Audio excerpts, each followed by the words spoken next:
Not identified here. Thank you guys for joining me. And today I am here to delve further into the mind of Mommy Watts.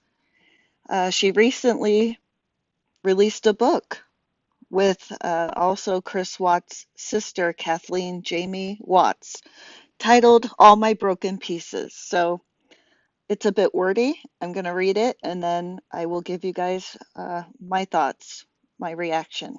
Here we go. All My Broken Pieces by Cindy Watts and Kathleen Jamie Watts. I don't think even once, not even when I was a little girl even, that I expected or wanted everyone in our country to know my name. Maybe every little girl dreams of being a princess and now an internet star, but they didn't have internet stars when I was a kid, and they don't have any princesses or stars at all where I've always lived except for those in the sky. If anyone had been interested or asked me 10 years ago what I wanted, I would have told them I already had it, a good marriage to a fine man and two wonderful children. By back then, I have to qualify and say that I mean back before my son married a woman that was wrong for him and began to lose himself, and we began to lose him as well.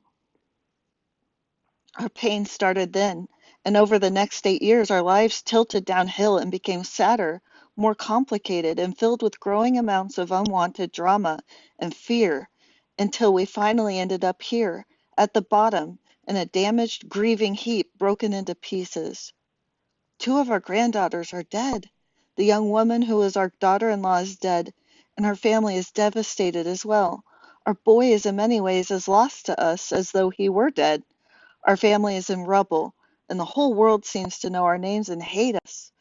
We just exist and try to breathe through permanently constricted throats, trying to find a way, any way at all, to go on living for what we have left, who we have left, including each other and our new reality, which is simply moment by moment wreckage.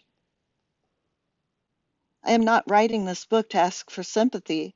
I am writing it because there are always three sides to every story: hers, his, and the truth.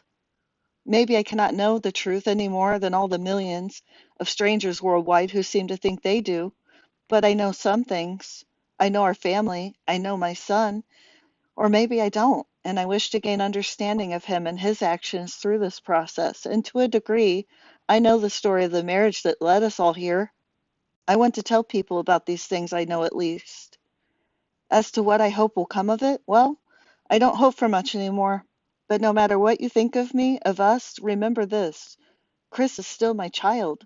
And if you've ever had and loved children, then you wish to hold them and comfort them when they are damaged.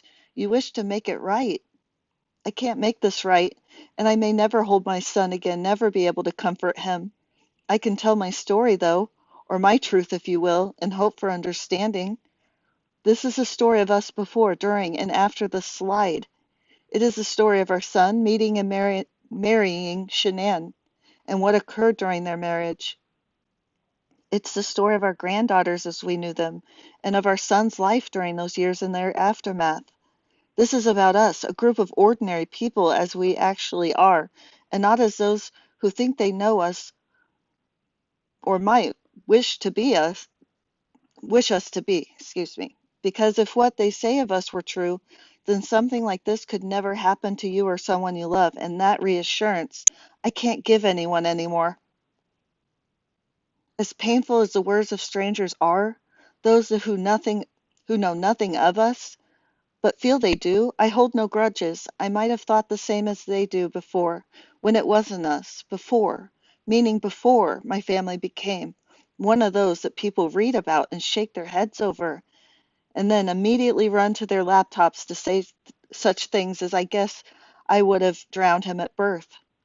Or if that wasn't personal enough, they speculate about whether it was me or my husband Ronnie, who is a psychopath, whose horrible parenting or genes, take your pick or choose both, has twisted up our boy so bad that was always destined to grow up to become a family annihilator.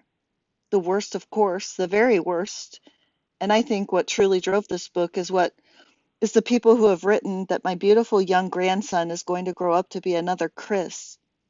God help you to find more kindness for an innocent boy, and maybe to find in these pages the answers that there aren't any real answers. I mean, as to how this tragedy happened or what could have stopped it.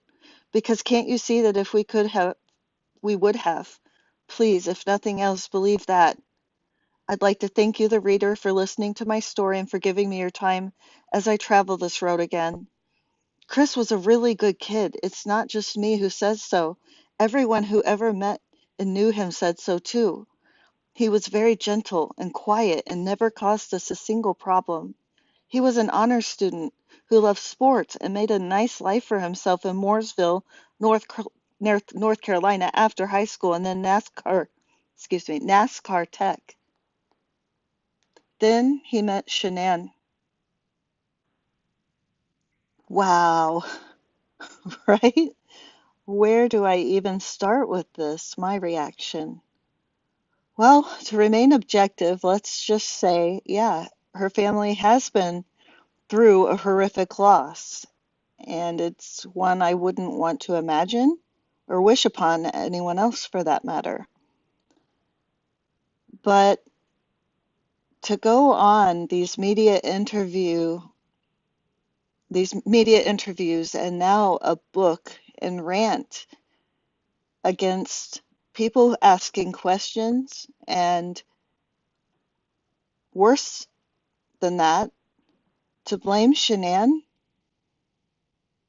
this is truly unimaginable to me.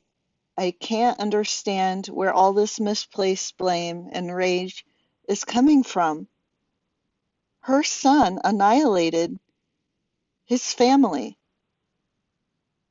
and all she thinks to say is how Chris was the perfect child. He had never done anything wrong, and he married Shanann, and all of their grief, if you will, started due to Shanann. This is outrageous. She's not here to defend herself. Your son killed her, along with two precious babies and one in the womb. How dare you?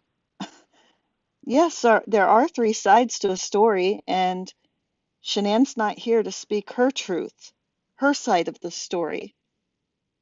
So what makes you think you have the place to speak for her?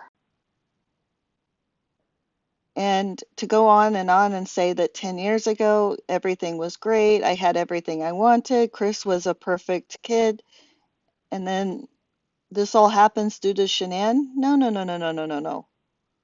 This happens because your son is a psychopath. They leave damage and wreckage everywhere they exist. And I can't imagine how hard it would be to grasp that your own flesh and blood, your son, is a monster, a psychopath, a family annihilator, a twisted, evil individual. It would be hard. I would feel so much guilt, blame, shame. I would not be doing media interviews. I certainly wouldn't be doing a book. And maybe that's just me. And it's not about me. It's about these children that lost their lives due to your psychopathic, evil son. I'm not here to judge whether you disown him or not, but how dare you blame Shanann? And I am not here to say that she was a perfect person either, but look, they were young in love, they got married. That's what people do. And I get that Shanann met the mother-in-law, their personalities didn't mesh. So Cindy Watts didn't like her. It happens. But it's certainly not to blame for what transpired here.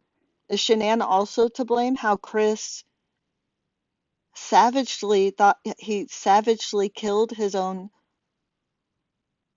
children and then disposed of them like garbage in a oil battery site? Is that Shanann's fault? So come on. I have a lot more to say about this, but Chris is an evil psychopath. It's what he is. He met his mistress.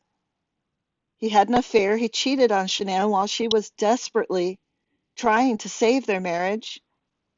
And he threw away his family like garbage. He annihilated them. That is the, those are the facts. That's not,